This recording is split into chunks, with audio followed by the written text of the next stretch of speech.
Hello everyone, मी advocate Ashwini Shinde पुन्हा एकदा तुम्हा सर्वांचं आपल्या लीगल लेन्स मराठी या यूट्यूब चॅनलमध्ये स्वागत करत आहे. आता चेक पण डिजिटल झालेत. मग जर डिजिटल चेक बाउन्स झाला तर काय करायचं? तर निगोशिएबल इन्स्ट्रुमेंट ॲक्ट सेक्शन 138 हा डिजिटल चेकलासुद्धा लागू आहे. मग आता डिजिटल चेक म्हणजे काय? तर CTS चेक, स्कॅन केलेला चेक किंवा एखादा चेक जो डिजिटलरित्या बँकेमध्ये एनकॅश केला जातो, तर या सर्व प्रकारांना आपण डिजिटल चेक असं म्हणतो.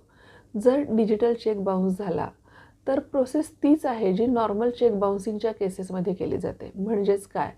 तर चेक बाउन्स झाल्यापासून पुढच्या 30 दिवसांमध्ये तुम्हाला लीगल नोटीस पाठवली पाहिजे. लीगल नोटीस मिळाल्यापासून पुढचे 15 दिवस त्या व्यक्तीला ते पैसे देण्यासाठीची संधी द्यायची आहे. ते 15 दिवस संपल्यानंतर 16व्या दिवसापासून पुढच्या 30 दिवसांमध्ये नॉर्मली आपण जशी चेक बाउन्सिंगची केस कोर्टामध्ये दाखल करतो त्याचप्रमाणे या डिजिटल चेक बाउन्सिंगची केससुद्धा कोर्टात दाखल होणार आहे.